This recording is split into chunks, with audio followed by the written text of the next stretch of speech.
Қандай үйде көп измена жасалады?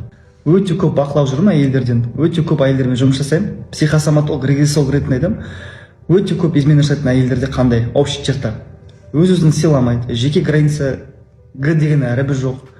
Всегда угождает, всегда удобная женщина. Өйткені ол былай өмір сүреді. Кішкентай кезінде еркекке сөйлеме, еркекке үндеме, еркектің жолы далада деп, миына құйып тастаған.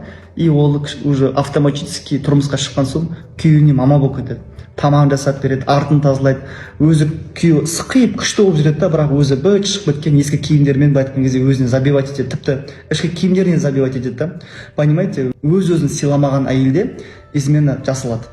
И екінші мәселе, көп әйелдер өзінің күйеуін құдай қылып санап жүреді ғой. Кәдімгідей благотворить етіп, ойбай сен бүйтесің сөйтесің деп жүрегіне күйеуін кіргізіп алады да, сол күйеуімен сынала береді. Үшіншісінде көп әйелдерде мен байқағаным, мен оған бәрін жасадым дейді. Мен оған неше түрлі курстар оқыдым, тіпті түсінатса чөне. Бірақ басқа әйелге барып қарай береді. Не себептен? Өйткені априори әйел өзін сыйламаса, өзін жақсы көрмесе, оның бәрі бекер.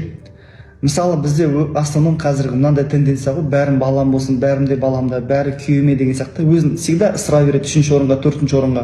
Жоқ, астатықтарын жейді, астатығын қалған кисе киеді, кимесе кимейді деген сияқты. И сол себептен сол измена көп болады да. Мен айтып жатқан жоқпын, типа өзіңе ғана қара, семьяңа забивать ет, немесе ажырасып кет деп. Жоқ. Бірінші әйел өзін жақсы көру керек. Вы привыкли, допустим, қараңыз, аптасына 7 рет тамақ жасайсыздар. Завтрак жасап бересіздер, обед жасап бересіздер, уже күйеу уже автоматически ол уже нормально қабылдайды.